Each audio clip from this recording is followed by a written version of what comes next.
يا بني إسرائيل قد أنجيناكم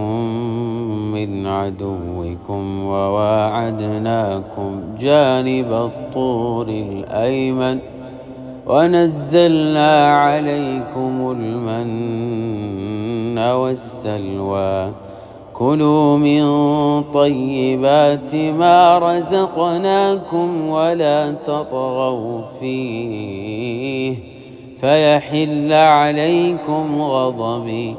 ومن يحلل عليه غضبي فقد هوى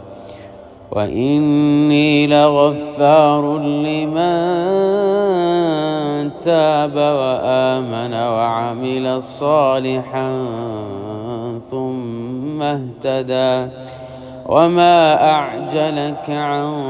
قومك يا موسى قال هم أولئك على أثري وعجلت إليك رب لترضى